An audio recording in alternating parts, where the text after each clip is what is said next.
Hello viewers, welcome back to our Django tutorial series day 15. Do you want your Django website to look like a real company website instead of a plain HTML?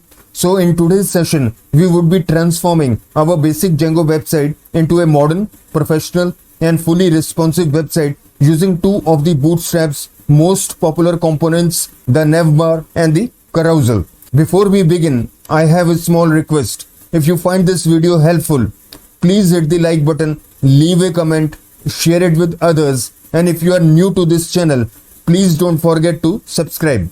Your support really means a lot to me and it motivates me to keep creating quality content for all of you. So without further ado, let's get started with today's session. Start करते हैं bootstrap के पहले component से, navbar. Navbar basically is a responsive navigation bar which allows the user to easily move or navigate between the different pages of the website. The best part is whether you are working with a desktop or with a tablet or using your mobile phone, the navbar will automatically adjust to provide a great user experience. Why? Because it's responsive. Okay. अब आते हैं bootstrap के दूसरे component पे, वो है carousel. Carousel basically is a slideshow component which displays multiple images or content one after the another. It's commonly used to showcase the banners, the featured products, announcements, and promotional content, giving the website a modern and attractive look. As simple as that. Now, instead of discussing these components further, let's implement both of them step by step in our Django project, right? To practically demonstrate implementation of these two components, the navbar as well as the carousel, we need to have sample working Django Bootstrap project, right? तो ये देखो, ये है हमारा sample Django Bootstrap project which renders a template that displays the heading hello world in the browser. देखो करके देखो, terminal open करो, ठीक है, सर्वर को रन करो, क्लिक करो यहां पे, ठीक है जी, ये हेलो वर्ल्ड डिस्प्ले हो गया यूजिंग बूटस्ट्रैप. तो अब आते हैं एक्चुअल इंप्लीमेंटेशन पे. स्टार्ट करते हैं navbar से. ओके,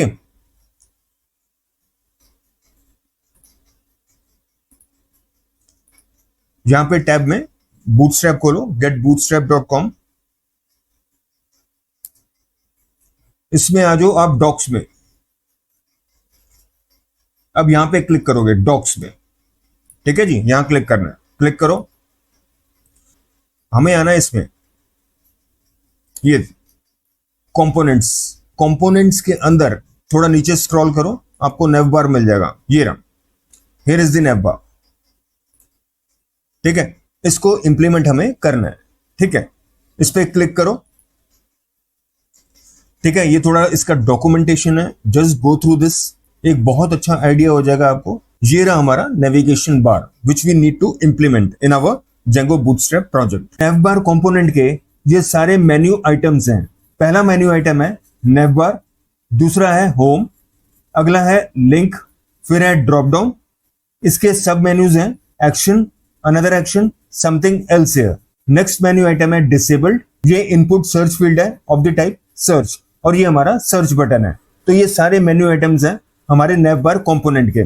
navbar कंपोनेंट को अब इंप्लीमेंट करके देखते हैं. कॉपी करो इसके कोड को, मूव करो VS कोड में, इसको कर दो कमेंट क्योंकि ये हमें नहीं चाहिए, और यहां कर दो पेस्ट. ये सारा navbar कंपोनेंट का कोड है, ठीक है. इसको करो फॉर्मेट. कैसे करोगे फॉर्मेट? फॉर्मेट डॉक्यूमेंट, ठीक है. ये कोड प्रॉपरली फॉर्मेट हो गया. अब इसको चला के देखते हैं और देखते हैं कि हमारा जो navbar आ रहा है हमारे ब्राउजर में, क्या एग्जैक्टली वही navbar है जो अभी हमने बूटस्ट्रैप वेबसाइट में देखा था. तो इसको सेव करो, ब्राउजर में चलो, क्लिक करो, रिफ्रेश करो, ठीक है. आ गया ना, बिल्कुल वही है. navbar है, होम है, लिंक है, ड्रॉप डाउन वही है, action, another action, something else है, डिसेबल्ड है, ये इनपुट सर्च फील्ड है ऑफ द टाइप सर्च, और ये हमारा सर्च बटन है, ठीक है. लेकिन navbar में एक प्रॉब्लम है, देखने में ठीक नहीं लग रहा, अच्छा नहीं लग रहा, डल लग रहा है. तो इसको इंप्रूव करते हैं, ब्यूटीफाई करते हैं ताकि देखने में अच्छा लगे. तो चलते हैं फिर VS कोड में. इसमें अगर आप ये देखो, ये बैकग्राउंड है, ये बैकग्राउंड क्लास है, ठीक है, इसको चेंज करो, बीजी डार्क कर दो। इससे क्या होगा, मेरा बैकग्राउंड सारा डार्क कलर में आ जाएगा, मतलब ब्लैक कलर में आ जाएगा, ठीक है। इसको चला के देखते हैं, सेव करो, ब्राउजर में जाओ, यहां रिफ्रेश करो, ठीक है। बैकग्राउंड ब्लैक में हो गया, डार्क में हो गया, लेकिन हुआ क्या, जो मेन्यू आइटम्स थी वो छिप गई, ठीक है, वो इनविजिबल हो गई। तो अब इनको विजिबल करना है, तो चलते हैं वीएस कोड में। ये देखो, ये नैव बार है, इसका क्लास एट्रीब्यूट में आ जाओ, यहां पे बूटस्ट्रैप क्लास लगाओ आप, टेक्स्ट लाइट, इससे व्हाइट में आ जाएगा। सेव करो इसको, ब्राउजर में जाओ, इसको रिफ्रेश करो, ठीक है, नैव बार आ गया। अब यही चीज हम बाकी मेन्यू आइटम्स के लिए करेंगे ताकि वो भी नजर आ जाए हमें। तो चलते हैं वीएस कोड में, नैव बार हो गया। अच्छा, बीच में ये क्या हो रहा है, ये एक बटन आ रहा है, इसको अभी डिस्कस करेंगे, ठीक है, ये नजर नहीं आ रहा अभी। नैव बार हो गया, अगला क्या था, होम। होम कहां पे है, ये रहा, यहां से शुरू हो रहा है ना, ये देखो, ये रहा होम, ये होम हो गया, ये आपका लिंक हो गया, ठीक है।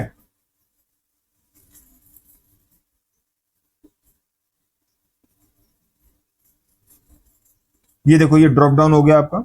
ड्रॉप डाउन में भी सब मेन्यू क्या था, action, another action, something else here, ठीक है। फिर नीचे आ जाओ, ये देखो डिसेबल्ड आ गया, ठीक है, इसको भी आपको विजिबल करना है, ठीक है।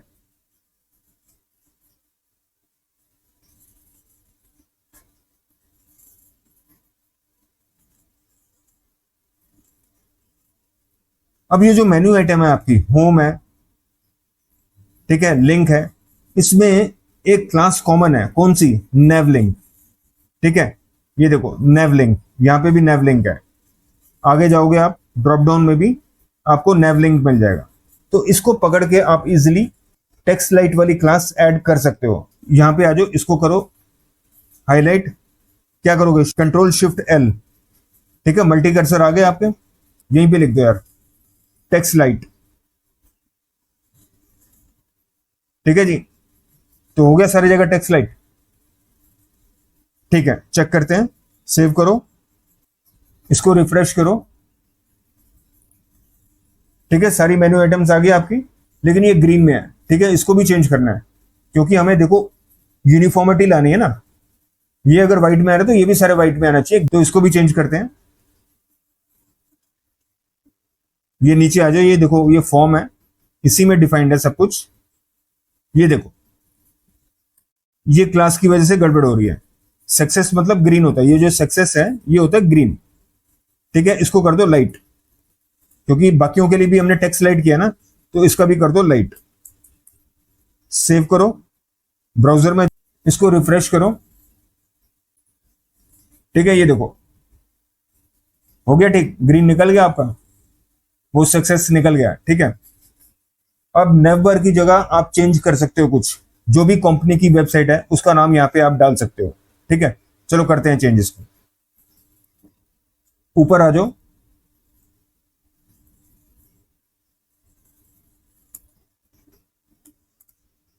नोवाटेक सॉल्यूशंस,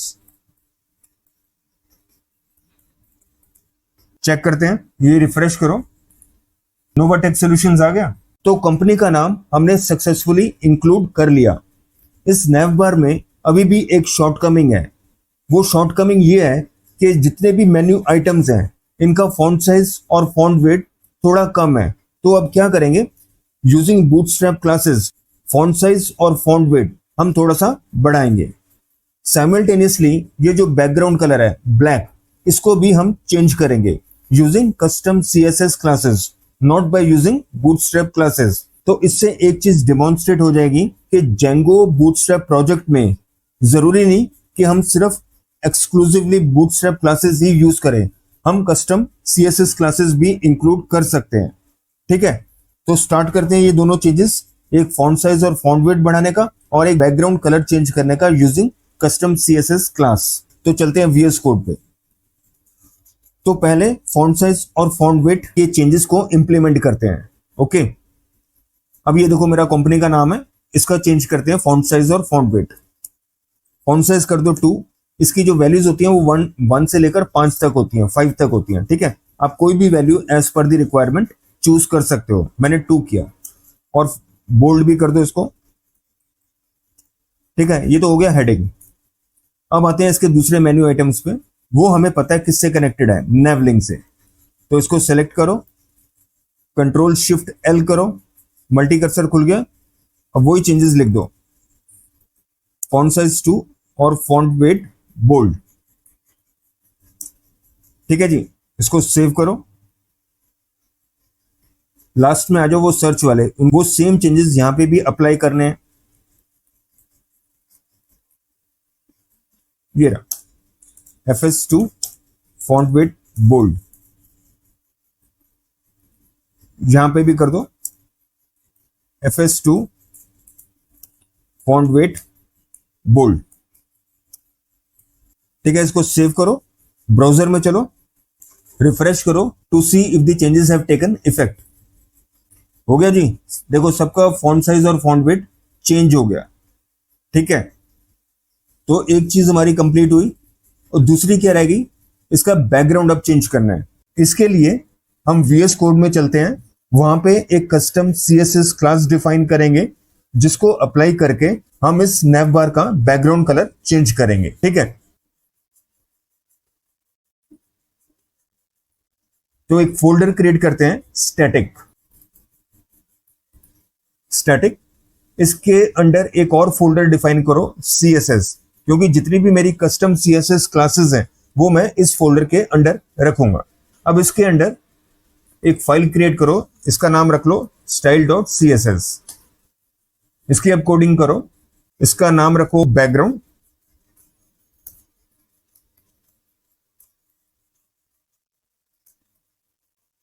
ये चूज कर लो ब्राउन। ठीक है, तो मेरी custom CSS class background define हो गई। अब इसको अप्लाई करो, यहां पे क्लिक करो hello.html में। सबसे पहला काम क्या होता है, लोड स्टैटिक टेम्पलेट लिखते हो, तो लिखो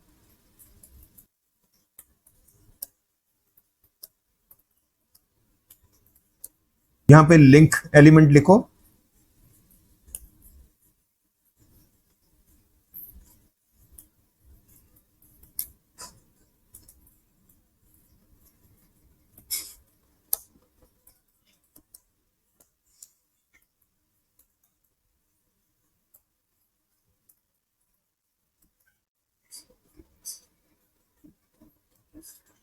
ठीक है जी, ये कंप्लीट हो गया। अब एक चीज रहेगी, इस क्लास को अप्लाई करना है। कहां पे, ये रहा BG डार्क। ये हमारी बूटस्ट्रैप क्लास थी, अब हमें इसको रिप्लेस करना है हमारी कस्टम क्लास जिसका नाम है background. As simple as that. Save करो, ब्राउजर में चलो, रिफ्रेश करो, देखो हो गया चेंज। तो इससे एक चीज अब क्लियर हो गई कि जेंगो बूटस्ट्रैप प्रोजेक्ट्स में जरूरी नहीं कि आप बूटस्ट्रैप क्लासेस ही यूज करो, आप अपनी कस्टम CSS क्लासेस भी डिफाइन करके अप्लाई कर सकते हो। तो I hope this concept is now very much clear. तो बैकग्राउंड कलर हमने सक्सेसफुली चेंज कर लिया। इस टॉपिक को क्लोज करने से पहले एक चीज अभी रहती है, अगर आपको याद हो स्टार्टिंग में मैंने एक बटन के बारे में मेंशन किया था, लेकिन बोला था इसकी एक्सप्लेनेशन हम बाद में करेंगे। तो चलते हैं उसकी एक्सप्लेनेशन पे। अब वो बटन कौन सा था, ये वाला। इस बटन को क्या बोलते हैं, हैमबर्गर बटन भी बोलते हैं और नैव बार टॉगलर बटन भी बोलते हैं। ठीक है, तो दो नाम है, किसी भी नाम से आप इसको एड्रेस कर सकते हैं, पर टेक्निकली इसको नैव बार टॉगलर बटन ही बोलते हैं। हैमबर्गर इसलिए बोलते हैं क्योंकि ये कैसे रिप्रेजेंट होता है, ये एक आइकन है जो रिप्रेजेंट होता है 3 horizontal line placed one above the another. अभी दिखाता हूं इसको। अब ये देखो हमारा स्क्रीन साइज क्या है, इससे इस प्रीफिक्स से पता लगता है, लार्ज।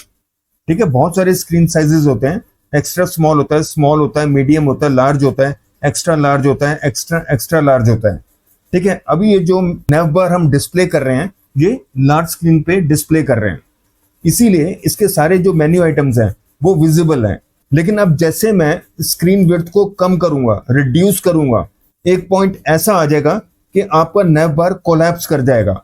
उस केस में वो हैमबर्गर मेन्यू बटन आपको दिखना शुरू हो जाएगा and that will be used to navigate between different menu options of the nav bar. इसको ज्यादा समझने के लिए हम चलते हैं ब्राउजर पे, राइट क्लिक करो माउस को, इंस्पेक्ट पे क्लिक करो, ठीक है। अब ये जो सेकंड आइकन है ये वाला देखो, इस पे आप क्लिक करेंगे, ठीक है, क्लिक करो। अब इसको रिड्यूस कर दो, ठीक है। तो अब मेरा पूरा नेव बार दिख रहा है, इसके सारे मेन्यू आइटम्स विजिबल हैं, ओके। अब अगर आपको याद हो हमने स्क्रीन साइज क्या दिया था, क्या प्रीफिक्स दिया था, LG लार्ज, ठीक है। उसकी वजह से आपका नेव बार पूरा दिख रहा है। अब मैं क्या करूंगा, स्क्रीन विड्थ को धीरे धीरे कम करूंगा। देखो यहां से देख रहे हो ये वाला, यहां से जैसे मैं स्क्रीन विड्थ कम करूंगा एक ऐसा पॉइंट आ जाएगा जहां पे ये नेव बार कोलैप्स कर जाएगा। LG प्रीफिक्स के लिए वो कौन सा पॉइंट होता है, 992 पिक्सल्स के नीचे। अभी कितना है, 1656, ठीक है। अब मैं रिड्यूस करना शुरू करता हूं, देखो कम हो रहा है, ऊपर देखते रहो, 1618, 1606, चलते रहो 992 पे आएगा, 992 पे हमें आना है, ठीक है। 980, 992, 1 सेकेंड, ठीक है। 995 हो गया। अब देखो 993, ठीक है। अब कितना हो, 987, कोलैप्स कर गया और ये आपका हैमबर्गर बटन आ गया। ये देखो जैसे नेव बार कोलैप्स हुआ, 992 पिक्सल से स्क्रीन विड्थ कम हुई, क्योंकि लार्ज का जो लिमिट होती है वो 992 से स्टार्ट होती है, मिनिमम स्क्रीन विड्थ होती है 992 पिक्सल्स। जैसे उससे कम हुआ नेव बार कोलैप्स हो गया और आपका हैमबर्गर बटन आ गया। अब इससे क्या होगा, इसको क्लिक करो, सारे मेन्यू ऑप्शंस आपको अवेलेबल हो जाएंगे। क्योंकि ये टॉगलर है तो एक बार क्लिक करोगे तो चले जाएंगे, ये आ गए, चले गए, ठीक है। I hope the working of the hamburger menu button is now very much clear. Let's now implement the carousel component, which is the second and the last component of today's session. इसको बंद करो, cancel करो, नेव बार में जाओ। अब carousel कहां पे है, C, ये रहा हमारा carousel component, ठीक है जी। इस पे करो क्लिक, थोड़ा नीचे आओ, carousel component के काफी सारे वेरिएंट्स आपको मिल जाएंगे। जैसे ये पहला है, ये दूसरा है, थोड़ा और नीचे जाओ, ये तीसरा है, एंड सो ऑन। मैं जो सेलेक्ट करूंगा ये वाला करूंगा, ये बेटर है क्योंकि इसमें लेफ्ट कंट्रोल भी है, राइट कंट्रोल भी है और स्लाइडर्स भी हैं, ठीक है। इनको कैसे यूज करते हैं, carousel को कैसे इंप्लीमेंट करते हैं वो देखते हैं। तो क्या करोगे, ये देखो ये इसका कोड है, इसको करो कॉपी, आ जाओ VS कोड में, नेव बार के एंड पे आओ, ठीक है। यहां नेव बार खत्म हो गया, यहां पे पेस्ट कर दो, फॉर्मेट कर दो कोड को, फॉर्मेट डॉक्यूमेंट, ठीक है। carousel का भी कोड आपका फॉर्मेट हो गया, ठीक है जी। ये रहा आपका carousel, यहां पे मैं लिख भी देता हूं,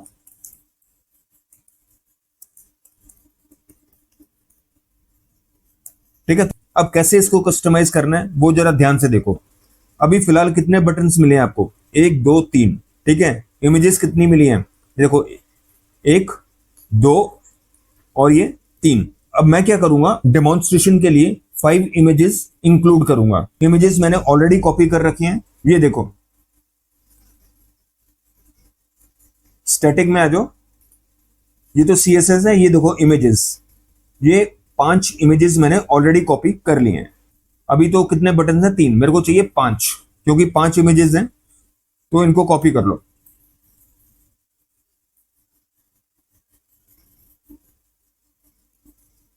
कितने हो गए टोटल, 1 2 3 4 और 5, ठीक है, 5 हो गए। इसी तरह इमेजेस भी आप 5 कर दो। ये ध्यान रखना पहले वाला नहीं करना, क्योंकि एक्टिव, इसकी क्लास एक्टिव है और आपको पता है अपने प्रायर नॉलेज से कि एक ही क्लास एक्टिव हो सकती है, बाकी नहीं होंगी, ठीक है। तभी मैं इसको एक्टिव को नहीं कॉपी कर रहा, नीचे वाले को कर रहा हूं। तो इसको भी कॉपी कर लो,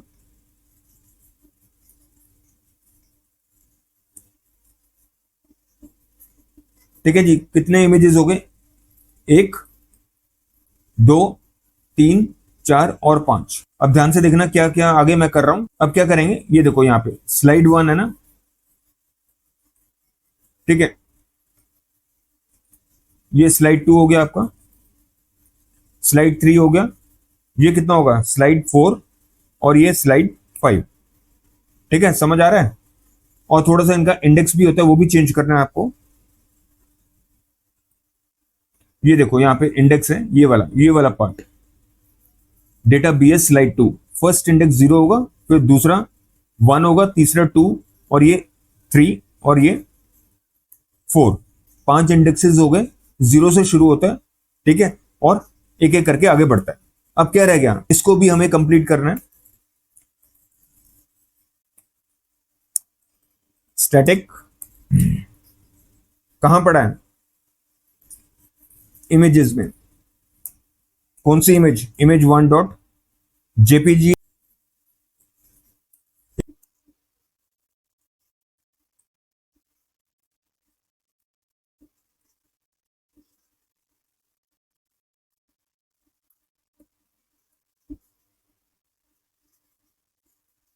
इमेज 1, सॉरी, इमेज 2,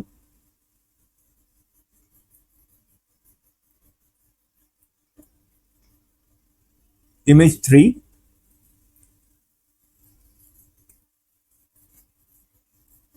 इमेज 4, और एक रह गई लास्ट 5।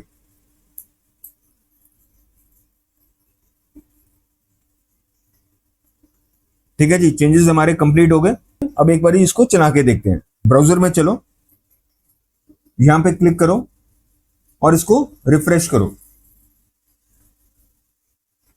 अरे सर्वर शायद नहीं चल रहा, सर्वर मैंने बंद कर दिया, दोबारा स्टार्ट करते हैं। सर्वर स्टार्ट करो, यहां पे क्लिक करो,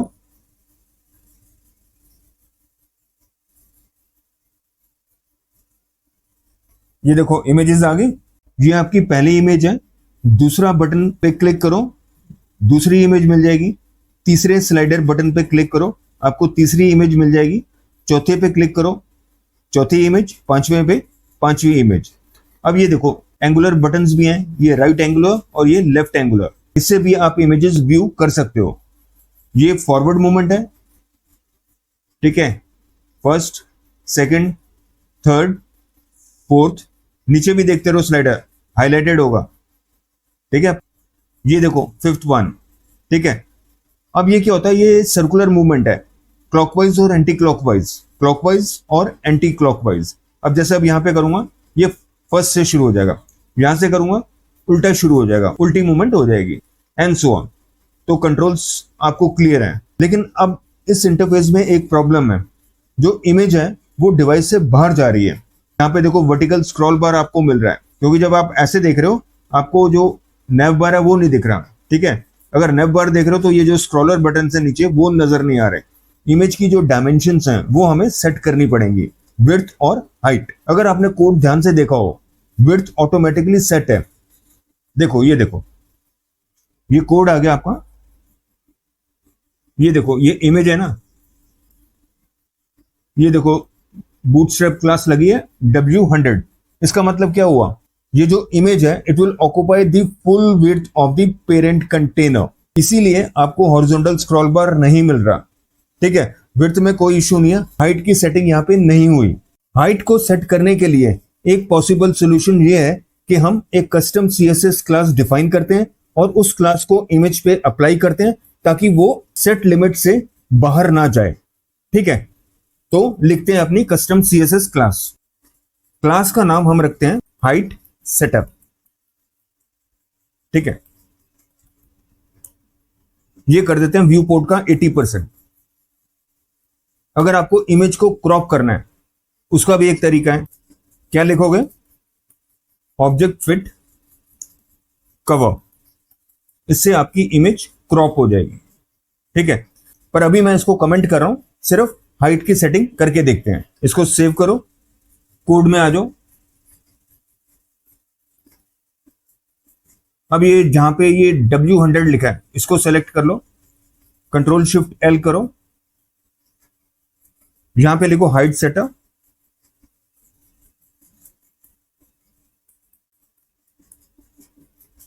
ठीक है जी, इसको सेव करो, ब्राउजर में चलो और रिफ्रेश करो, ये रिफ्रेश करो।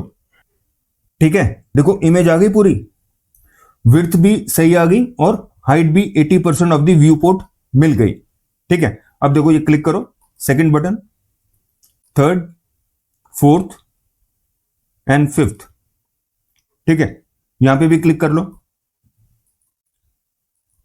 ठीक है जी, तो देखो यहां पे कोई वर्टिकल स्क्रॉल बार नहीं है, कोई हॉरिजॉन्टल स्क्रॉल बार नहीं है।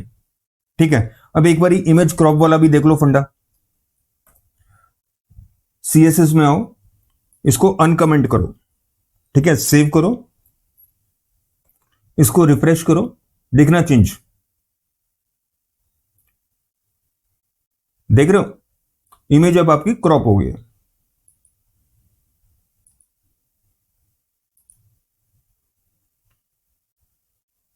ठीक है,